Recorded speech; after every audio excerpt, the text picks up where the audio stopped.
So now आज एक question लेंगे जिसमें हमारे पास 3 वेरिएबल्स होंगे।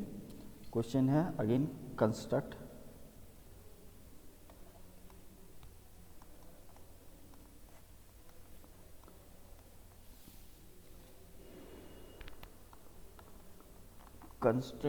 द ट्रुथ टेबल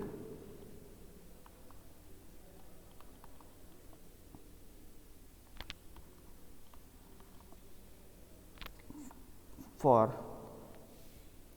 है it is a P implication Q or R or P implication Q implication R। Clear? So now यहाँ पर अगर आइडेंटिफाई करेंगे तो हमारे पास कितनी है? 3 आपके पास क्या है? वेरिएबल्स हैं। तो हम सबसे पहले वेरिएबल्स को लिख लेंगे P Q R 3 वेरिएबल्स। ठीक है, अब नाउ चेक करेंगे एक वन वन वही P इम्प्लीकेशन Q चाहिए। सो it is a P implication Q 1, फिर P इम्प्लीकेशन Q के साथ मुझे और चाहिए R का। सो मैं इसको P इम्प्लीकेशन Q और विथ R अगेन इधर हमें जो चाहिए, क्योंकि P इम्प्लीकेशन Q ऑलरेडी निकाल चुका हूँ मैं, तो P इम्प्लीकेशन Q के साथ मुझे R का भी इम्प्लीकेशन निकालना है, यानी कि P implication Q implication R। एक ये कॉलम हो जाएगा हमारे पास, और लास्ट में इन दोनों का मुझे इसका और इसका क्या चाहिए? और के साथ चाहिए। सो फाइनल कॉलम होगा it is a P implication Q और R P implication Q implication R। Clear? So ये हमारे कॉलम्स बनेंगे। ठीक है ना? अब नाउ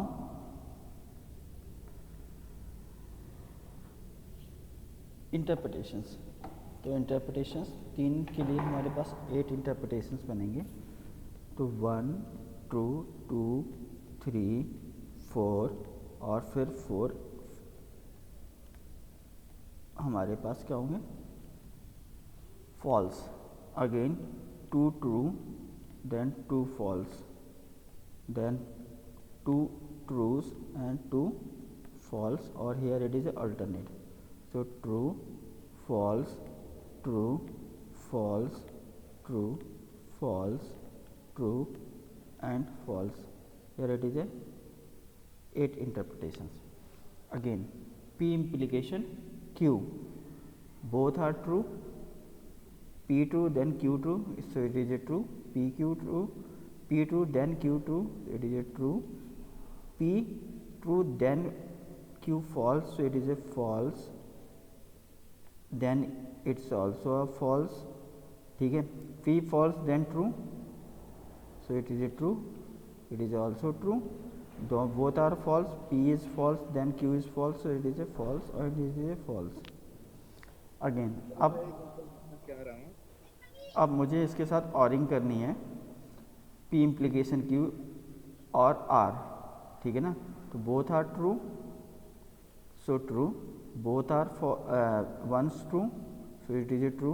वंस ट्रू दोनों कॉलम में एक में मिल रहा तो ट्रू। ये दोनों फॉल्स हैं, so it is a false, it is a true, it is a true, it is a true and it is also a true. अब अगेन P इम्प्लीकेशन क्यों निकाला है, आप निकाल चुके हो। इम्प्लीकेशंस के साथ किसके साथ देखना है? R के साथ देखना है। तो P implication Q true, then R true, so it is a true. P implication Q true, then R false, so it is a false. ये false then true, so it is a true. False then false, then it is a true. True then true, it is a true. True then false, so it is a false. And true then true, so it is a true. True then false, it is a false. Again P implication Q और R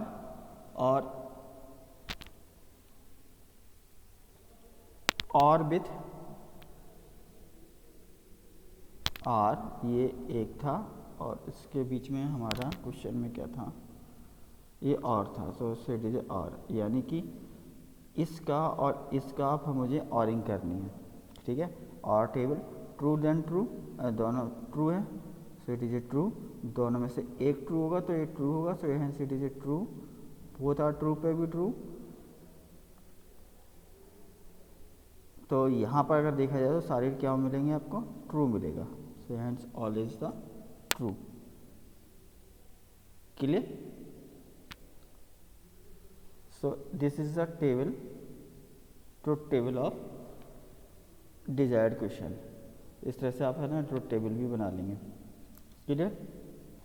next question है आपके पास, अगर truth table के आप लोग बना लोगे तो अब मैं और एक पॉसिबिलिटी क्वेश्चंस ले रहा हूँ आपके पास। क्वेश्चन इस तरह से आ सकता है, consider the following statement,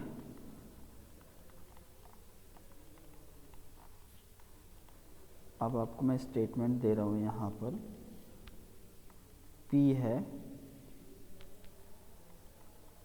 it is raining today,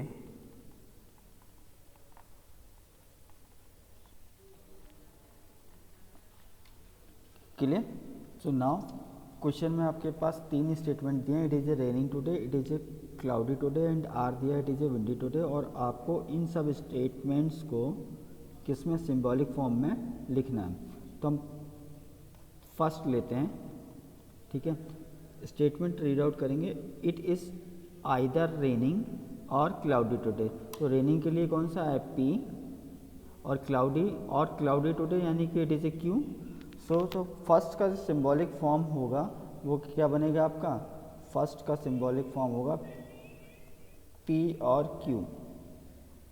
clear? Second अगर मैं देखता हूँ सेकंड क्वेश्चन का, neither it is a raining, neither it is a raining का मतलब क्या है, it is A negation of P, so it is A negation of P, nor windy today, nor का मतलब ये क्या हो जाएगा, नाइदर और नॉर ये आपके किससे जाएंगे, एंड के साथ, ठीक है ना। So it is a neither it is a raining nor windy today. Third है it is a false, it is a false का मतलब नहीं कि नेगेशन स्टार्टिंग में आ जाएगा कि फॉल्स स्टेटमेंट बनाना है, that it is raining today, that is raining today, that means P, statement P था, but not windy, that means and negation R। कहने देखो इन सब स्टेटमेंट का कहने का पर्पस ये है कि ये ज़रूरी नहीं है आप लोगों का कि सारे स्टेटमेंट एंड और से ही कनेक्टेड हो, सो आपको ये चीज़ बनानी पड़ेगी। जैसे इट इज़ ए फॉल्स, ठीक है, इट इज़ ए फॉल्स का तो ये क्लियर हो गया कि नॉट आएगा। It is a raining today but not windy today, यानी डेट मीन्स ये दोनों स्टेटमेंट्स क्या होंगे, P और ये R, ये दोनों आपके किससे जुड़ेंगे, एंड से जुड़ेंगे। क्लियर? फोर्थ वन अगर मैं बात करता हूँ आप लोगों के से, ठीक है, it is A cloudy, that means it is A Q। हम चौथा स्टेटमेंट देखते हैं, फोर्थ स्टेटमेंट है इट इज़ ए क्लाउडी, और क्लाउडी के लिए हमारे पास स्टेटमेंट कौन सा है, it is A cloudy, that means it is A Q, ठीक है ना। इट इज़ ए क्लाउडी और विंडी टुडे, विंडी का मतलब आपके पास कौन सा है, R। क्लियर? ठीक है, और साथ में बट नॉट रेनिंग का मतलब नेगेशन P, तो ये किससे कनेक्ट होगा, एंड से हो जाएगा। अगेन फिफ्थ में it is a false, so it is a false का negation clear, that it is a raining, it is a raining का मतलब P और क्लाउडी डैट मीन्स Q, ठीक है, but not windy, but not windy किससे जाएगा, and से जाएगा, ठीक है, नॉट विंडी यानी कि R, और इस तरह से हमारा ये ब्रैकेट क्लोज हो जाएगा। सो it is A fifth one, clear. Yes sir. Okay, तो इस टाइप के भी क्वेश्चंस आप लोगों से हो जाएंगे, ठीक है ना। अब मैं बात करता हूँ नेक्स्ट टॉपिक की, it is a logical equivalence, ठीक है ना। कल मैंने आपको एक क्वेश्चन भी बताया था लॉजिकल इक्विवेलेंस में कि जहाँ पर दोनों कॉलम्स आपके ट्रुथ टेबल्स क्या हो जाते हैं, कॉलम्स इक्विवेलेंट हो जाएंगे।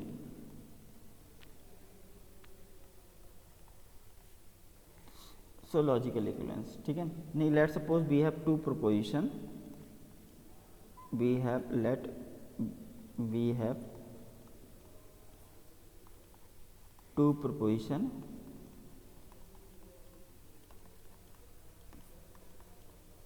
P and let's suppose another proposition Q है, ठीक है।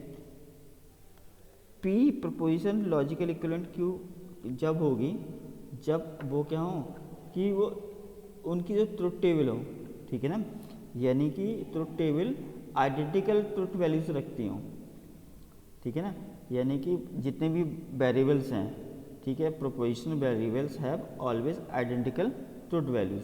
तो इसको इस तरह से लिख सकते हैं कि variables have always identical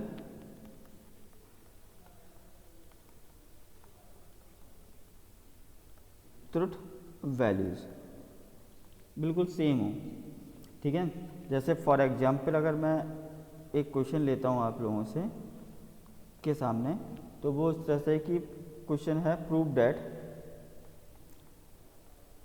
that P implication Q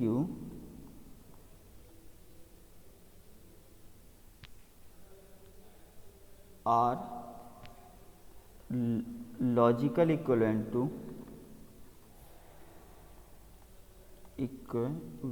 to first negation P and negation Q, second है इसमें negation P और Q, थर्ड है आपका it is A negation Q implication negation P, ठीक है ना। तो अगर P implication Q logical equivalent है इन तीनों के, ठीक है, तो इनकी जो ट्रुथ टेबल बनेगी, ट्रुथ टेबल में जो भी ट्रुथ वैल्यूज आएंगी वो बिल्कुल सेम होंगी, आइडेंटिकल होंगी। तो क्वेश्चन को इसी में कर लेते हैं, ट्रुथ टेबल बनाते हैं। पहला मुझे, क्योंकि टू वेरिएबल्स की बात हो रही, तो P और Q टू वेरिएबल्स हैं, P implication Q, clear. So इसकी ट्रुथ टेबल कितनी बनेगी आपकी, ये true, true, false, false, false, false, then false, ठीक है। तो इसकी truth table true, false, true and true है। नाउ अब इस कॉलम को मुझे है ना लॉजिकल इक्विवेलेंट प्रूव करना है, किसके, इन सब के। तो मैं एक एक करके ले रहा हूँ, P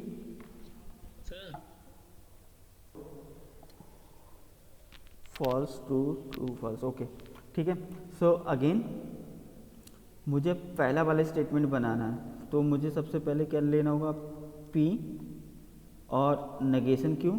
तो नेगेशन Q के लिए मैं एक कॉलम अलग से नहीं बना रहा हूँ, मैं इसी को इन्वर्ट करके चलूँगा Q को, क्लियर। तो एक ये हो गया, और फाइनली मुझे है ना इन सब का क्या चाहिए, नेगेशन चाहिए। So negation P and negation Q, एक पहला वाला क्वेश्चन तो ये अटेम्प्ट हुआ है यहाँ पर। सो इसको इन्वर्ट करना है, ध्यान रखना। So P true, then Q false, negation Q है, ठीक है, तो एंड करेंगे तो it is a false, clear. ये true, then negation Q true, so it is a true. P true, then negation P false, then negation Q false, both are false, so it is a false, ठीक है। P false and, ठीक है, negation Q true, so it is a also a false। अब इनका negation करना है दोनों का, तो इसका ही नेगेशन कर दो आप, true false true and true. यार अगर आप ये चीज़ चेक करते हैं, ठीक है ना, ये कॉलम, ये और ये कॉलम बिल्कुल इनकी जो ट्रुथ वैल्यूज़ हैं वो क्या हैं, आपको एग्जैक्टली आइडेंटिकल हैं। ये ट्रू, यहाँ पर भी ट्रू, सेम इंटरप्रिटेशंस पे सेम ट्रुथ वैल्यूज़ आ रही, so hence both are identical, clear. Now इसमें ही मैं तीसरा वाला क्वेश्चन भी इंक्लूड, दूसरा वाला भी क्वेश्चन इंक्लूड कर लेता हूँ। यहाँ पर नेगेशन P और Q चाहिए, ठीक है ना, तो ऑरिंग करेंगे पर किसके साथ, नेगेशन P के साथ। तो ये अगर मैं देख लेता हूँ, ठीक है, तो ये क्या है आपके पास नेगेशन P, दैट मीन्स ये ट्रू है, तो अब ये फॉल्स हो जाएगा, फॉल्स और true, so it is a true, ठीक है। ये फॉल्स, देन ये एंड और है बेटा, और Q फॉल्स, दोनों बोथ आर फॉल्स हैं, सो फॉल्स। ये ट्रू हो जाएगा नेगेशन P और Q true, so it is a true. Negation P क्या हो जाएगा, ट्रू, और Q false, so it is a true. Again अगर मैं इनको चेक करता हूँ, ये नेगेशन P इम्प्लीकेशन Q की और नेगेशन P और Q की दोनों की फिर से भी क्या है आपकी, ये ट्रुथ वैल्यूज बिल्कुल इक्विवेलेंट आई। तो नेगेशन P और Q लॉजिकल इक्विवेलेंट की किसके हो गया, P इम्प्लीकेशन Q के हो गया। थर्ड वाला भी इसी में इंक्लूड करता हूँ, 3 टेबल अलग अलग नहीं बनानी पड़ेंगी। सो थर्ड क्वेश्चन है आपके पास negation Q implication negation P। ध्यान रखें ना, दोनों साइड नेगेशन है, यहाँ पर हम मैंने वो नेगेशन P और Q की अलग से कोई कॉलम नहीं बनाए, ठीक है। तो इन्वर्ट करते हुए चलेंगे, negation Q false, then negation P false, both are false, so it is a true, implication है। ये true then false, so it is a false. ये true, that means it is a false, negation Q है, so it is a false. Then इसका negation क्या है ना, true, so it is a false then true, तो it is a true, true then true, so it is a true. यहाँ पर भी आप देखोगे तीनों की जो लॉजिकल इक्विवेलेंट हैं, यानी कि ये अगर देखा जाए तो P इम्प्लीकेशन Q के भी लॉजिकल इक्विवेलेंट है, यानी कि अगर देखा जाए तो तीनों चीज़ें, तीनों एक दूसरे की लॉजिकल इक्विवेलेंट हैं, क्लियर। सो अगर देखा जाए तो P implication Q is logical equivalent to negation P and negation Q, और it is also logical equivalent to negation P और Q, and this is also equivalent to negation Q implication negation P। ये चारों से की क्या logical equivalents हैं। तो logical equivalency हम ट्रुथ टेबल से भी प्रूव करते हैं, ठीक है, और ट्रुथ टेबल के अलावा हम logical equivalency without truth table भी हम करते हैं। तो उसके लिए मैं आपको है ना कुछ अलजेब्रा बताऊंगा, और अलजेब्रा के बाद बताने के बाद विदाउट ट्रुथ टेबल हम ये लॉजिकल इक्विवेलेंसी प्रूव करने की कोशिश करेंगे, क्लियर, ठीक है ना। सो